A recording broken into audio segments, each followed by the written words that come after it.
आप सिर्फ महाजी को संदेशा भिजवा दीजिए कि वो सपरिवार यहाँ आए और ईश्वर करे वो आ ही जाए। चल क्या रहा है तुम्हारे मन में? आतिथ्य सत्कार का जो ऋण हम पर है हम उतार सकेंगे तो महाजी पर एहसान करें। नहीं नहीं, ऐसी बात नहीं है। उनके बेटे की जान बचाने के लिए एहसान नहीं जता रहे हम उन पर, ना तो एहसान जताकर सेना गठन के लिए धन मांग रहे हैं। बस कोशिश कर रहे हैं कि ऐसा माहौल बन जाए कि महाजी हमारी सहायता करने के लिए नैतिक रूप से बाध्य हो जाए। राधा, मित्र के साथ कूटनीति करना क्या उचित होगा? राज्य के हित के लिए कूटनीति करेंगे तो वो अपराध नहीं होता। और राज्य सिर्फ आपका नहीं, आपके मित्र का भी है ना। और यही बोध कराना चाहते हैं। मतलब सब आएंगे? मतलब वो काशी भी आएगी? दादा, आज तक मैंने आपको किसी से डरते नहीं देखा, फिर भी काशी का नाम सुनते ही आप इतना डर के जाते हो। क्योंकि मक्खियाँ और मधुमक्खियाँ तलवार से काटी नहीं जाती, वो भिन भिन करते ही रहती है। दादा, आने दो कल काशी को, मैं बताऊंगा कि दादा तुम्हारे बारे में क्या क्या कह रहे थे। हाँ हाँ, जाओ जाओ, जाके बताओ उससे।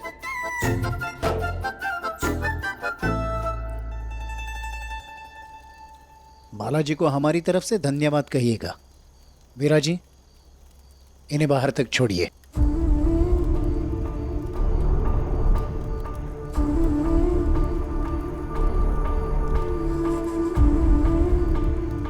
बैठिए।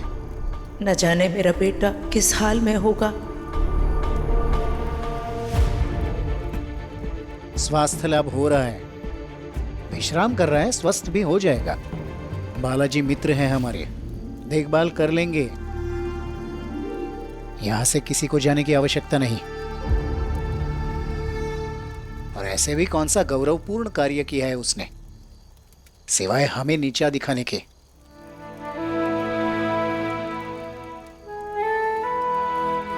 बाबा, अब भाव से बहुत रुष्ट है, लेकिन वो अभी घायल है। अभी हम उनके पास चलते हैं, बाद में फिर आप उनसे रुष्ट हो जाइएगा।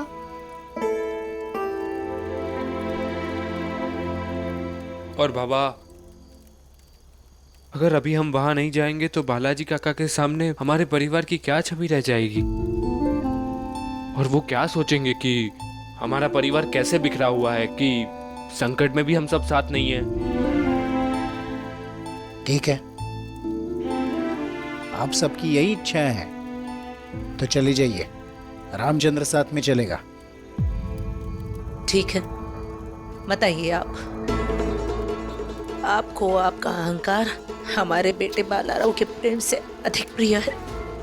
एक पिता होने के नाते मत आइए, लेकिन एक पति होने के नाते आपका ये कर्तव्य है कि आप हमारे साथ चले। बरोबर ना? मैं ऐसा कोई कर्तव्य नहीं निभाऊंगा। ठीक है, मत निभाइए, लेकिन हम पत्नी होने का कर्तव्य निभाएंगे। पत्नी पति की छाया होती है। अगर आप नहीं जाएंगे तो हम भी नहीं जाएंगे।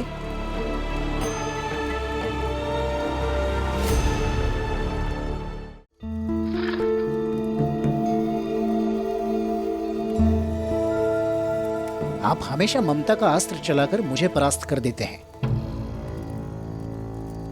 ठीक है, चलिए तैयारी कीजिए, लेकिन वहां आकर मैं कुछ नहीं बोलूंगा।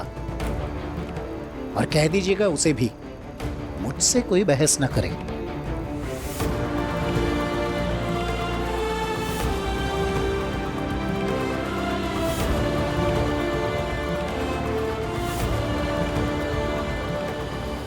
ताई, एक शंका है।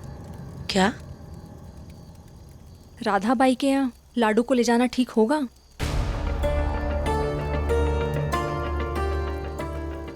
ज्यादा मत सोचो शिवबाई। राधाबाई की इतनी हैसियत नहीं कि हमारे लाडू के जीवन को लेकर बलपूर्वक वो हमें कोई निर्णय लेने पर विवश करे। बरोबर ना?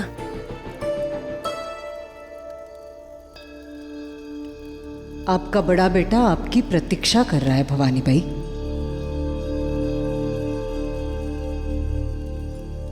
प्रतीक्षा कर रही हूं मैं।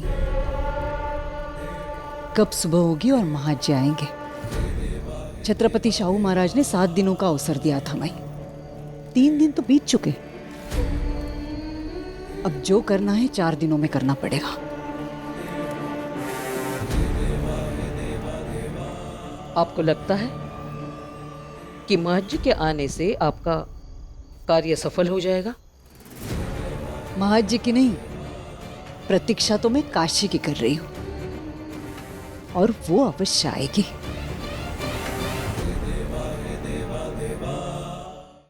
कब आएगी हमारे मित्र काशी? हम सब बड़ी अधीरता से उसकी प्रतीक्षा कर रहे हैं। अवश्य आएगी वो। भाई मुझे तो ये मित्रता बड़ी कच्ची प्रतीत होती है। क्यों? क्यों कच्ची मित्रता? कच्ची ही तो है। बताओ मुझे, तुम तीनों में से किसी ने भी आने वाले मेहमानों के लिए किए गए प्रबंधों का निरीक्षण किया? क्या किसी ने भी ये जानने का प्रयास किया कि जब तुम्हारी मित्र काशी यहाँ आएगी तो कहाँ सोएगी, कहाँ खाएगी, क्या खाएगी, कहाँ खेलेगी, इत्यादि इत्यादि इत्यादि। बाबा, मुझे आपसे इस विषय पर कुछ बात करनी है। बोलो। मैं निजी तौर पर उन्हें यहाँ बुलाने के पक्ष में नहीं था, फिर भी यदि वो यहाँ आते हैं तो उनके रहने का प्रबंध कहीं और कीजिए। बाजीराव, ये तुम नहीं तय करोगे इस घर में कौन आएगा, कहाँ रहेगा। बिना बात और परिस्थिति का मर्म जाने अपनी राय रखना उद्दंडता कहलाती है, समझे? काशी से तो मैं भी मिली हूं, लेकिन मुझे ऐसा कुछ नहीं लगा कि तुम उससे इतना बैर रखो। बाजीराव, तुम्हारी आई एकदम ठीक कहती। पर बाबा, देखो, किसी से मतभेद हो तो इसका ये अर्थ नहीं कि उसके प्रति मन में बैर पाल लिया जाए। पता नहीं ऐसा क्या जादू कर दिया उस काशी ने आप सब पे। आप सब हमेशा उसी का पक्ष लेते हैं। आप सबको ये नहीं दिखाई देता कि वो कितनी बड़ी झगड़ालू है। जाओ दे, बालपन की चिढ़ है।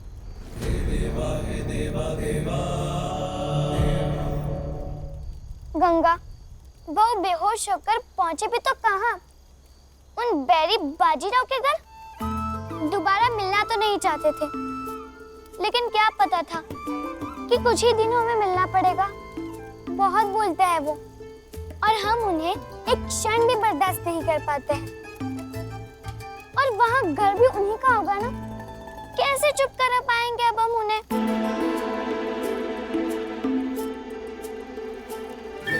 एक उपाय है मेरे पास। क्या?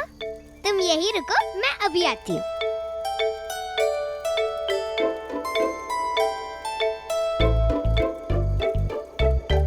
ये सब क्या है और इसका हमें क्या करना होगा? बताते हैं।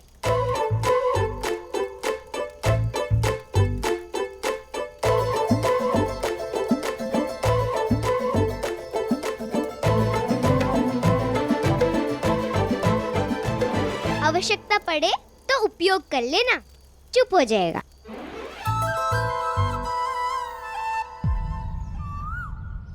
महर्जी जोशी सह परिवार शाश्वत वाड़ा के मुख्य द्वार तक आ चुके हैं।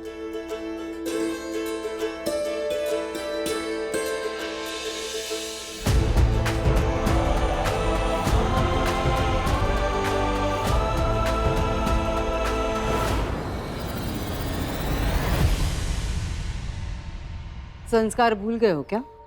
जब अतिथि आते हैं तो पूरे परिवार को मिलकर उनका स्वागत करना चाहिए।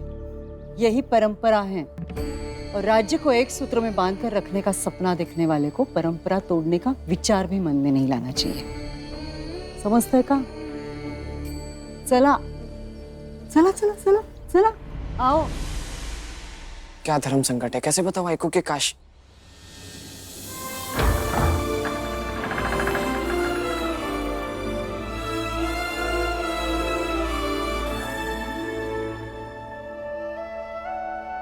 अरे देवा, वही बैरी बजी।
आइए महाजी, आइए बहिनी।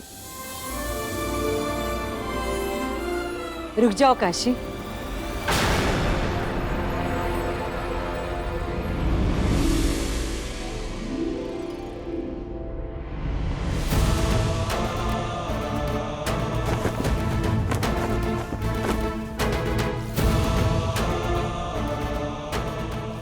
ये सब क्या हो रहा है? काशी पहली बार हमारे घर में प्रवेश कर रही है। इसके पहले तो आप सब आ चुके हैं, किंतु तब आप विवाहित थी। काशी कन्या है, और जब कोई कन्या हमारे घर में पहली बार प्रवेश करती है तब हम उसके पद चिन्ह लेते हैं, ताकि वो हमारी स्मृतियों में सदैव बसी रहे। किंतु हमने कभी ऐसी परंपरा के बारे में सुना नहीं और नहीं ऐसी परंपरा कभी निभाई है। हो सकता है, किंतु हम तो ऐसा ही करते हैं। हम हमारे अतिथियों की स्मृतियों को संजो कर रखना चाहते हैं, खासकर कन्याओं की।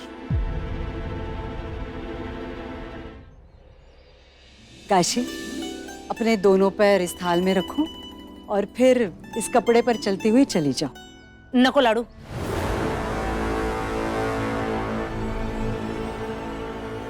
राधाबाई, ऐसी परंपरा हमने कभी नहीं निभाई और न ही कभी सुना है, तो हम ये परंपरा नहीं निभाएंगे। ठहरिए, इसमें टोना टोटका तो कोई है नहीं, केवल स्मृतियां संजो कर रखने का एक प्रयास है।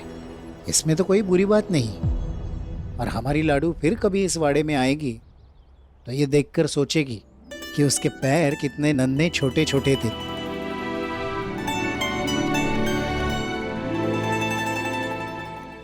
महाजी एकदम उचित कह रहे हैं बहिनी। वो क्या है कि हमारी राधाबाई को ऐसी स्मृतियां संजो कर रखने का बड़ा चाव है। समझ लीजिए कि यही इनकी एकमात्र रुचि है। परंतु यदि आपको अच्छा नहीं लग रहा है तो नहीं नहीं मित्र, इतना मन है तो करने दीजिए।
देखा ताई, जिस बात का मुझे डर था उसकी शुरुआत हो चुकी है।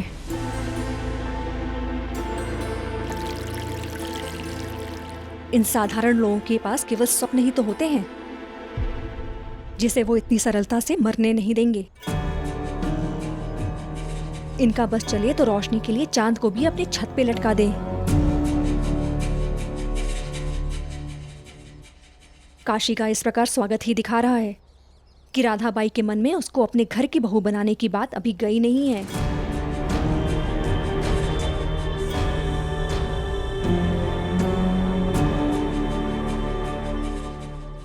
चलिए, आप लोग अपने बेटे से मिल लीजिए। आइए महाजी, आइए बहिनी। असहाय हूँ आई बाबा के कारण, वरना ये स्वागत सत्कार तो अर्थहीन है। सिखाया गया है कि अतिथि देवो भव, पर जब अतिथि का व्यवहार ही देव जैसा नहीं है तो सत्कार तो बेकार ही है। तो ये बात अपने आई को समझाइए, हमसे बेकार की बातें क्यों कर रहे हैं? और जाइए यहाँ से, अपनी तलवार से अर्थपूर्ण बातें कीजिए।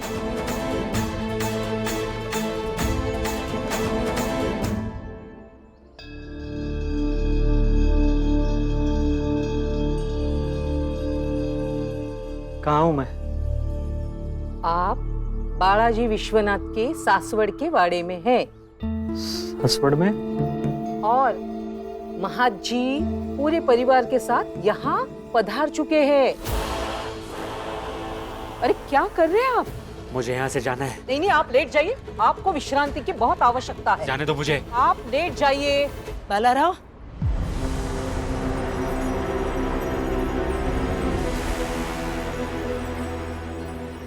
कहाँ जा रहे थे? आई बाबा से इतना क्रोध? स्थिति तो देखो अपनी, इतने गहरे जख्म। अगर तुम्हें जल्दी स्वस्थ होना है तो विश्राम करना पड़ेगा।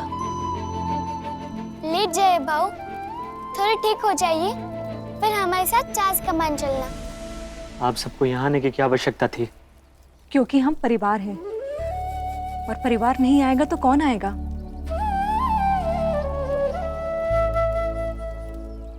लाड़ी, आप कृष्णराव को लेकर बाहर जाकर खेलो।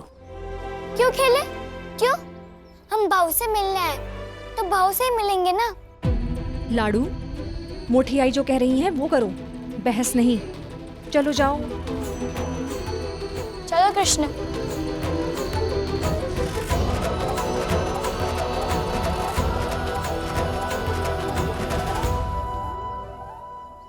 राधा, मेरी बात सुनो। ये जो बाहर तुमने अभी काशी के स्वागत के लिए रस्में की, अपने यहाँ पर तो ये सब रस्में नववधु के लिए की जाती हैं। आप विचलित ना होइए, कुछ प्रश्नों के उत्तर केवल समय के पास होते हैं। अरे मेरी बात तो सुनो, कौन से समय की बात कर रही हो?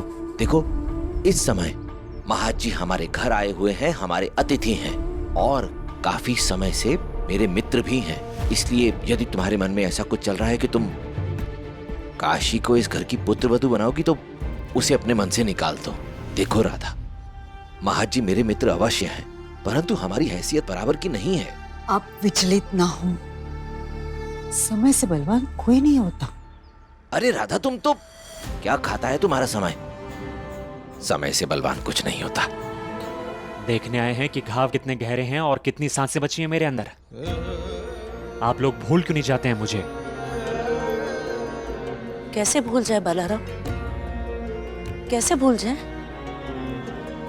मेरी कोख से जन्म लिया है, मेरी गोद में बड़े हुए हो, ये सब भूल जाएं?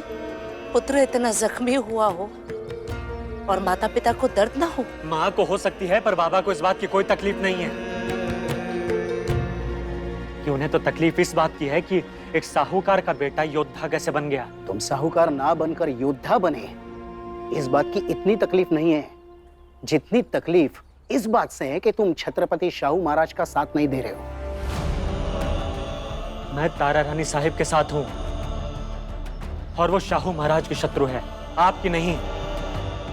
उनके साथ होने की वजह से आप अपने बेटे को भी शत्रु बना बैठे हैं। शत्रु समझते तो इतने दूर तुम्हें देखने नहीं आते। तो फिर नहीं आना चाहिए था। बहुत हो गया, बस।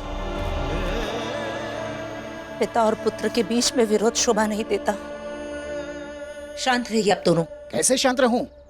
इसने कार्य ही ऐसे किया है। जितना जीवित रहूंगा ये दर्द मन में चुभता रहेगा।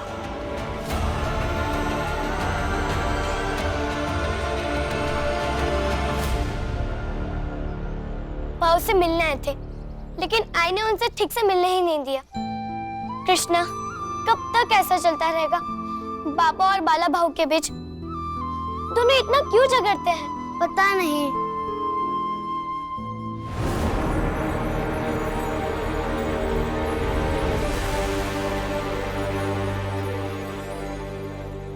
ये तलवार ही सबसे बुरी चीज है। जब से बाला भाऊ ने इसे उठाई है, तब से भाऊ और बाबा के बीच की दूरियां बढ़ती गई है। ये तलवार कभी किसी को उठानी ही नहीं चाहिए। मेरे घर में आके कायरों वाली बातें मत करो। तलवार से अच्छी कोई वस्तु इस संसार में है ही नहीं। हम भाव से बात कर रहे थे, अपने आप से बात कर रहे थे। आपसे कौन बात कर रहा है? तुम किसी से भी बात करो, पर योद्धाओं का अपमान मत करो। तलवार हमारा आभूषण है। अनावश्यक बातें मत करिए, नहीं तो अच्छा नहीं होगा। क्या अच्छा नहीं होगा? कहाँ रहना? जाइए यहाँ से। नहीं जाऊंगा। बताओ ना क्या अच्छा नहीं होगा? जाइए। नहीं जाऊंगा। जाओ। नहीं जाऊंगा। क्या कर लोगी तुम? जाओ यहाँ से। नहीं जाऊंगा।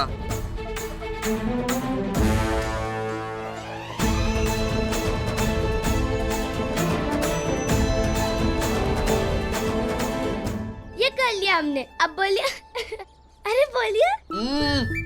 अरे कृष्णा बोलना उनको, क्या बोले? बोलिए। नहीं उखड़ेगा, चाहे जितना प्रयास कर लीजिए। इसमें कटहल, मेथी, गोंद सबका चिपकाने वाला पदार्थ मिला हुआ है। गंगा ने हमें बना कर दिया था, विशेष रूप से आपको चुप कराने के लिए।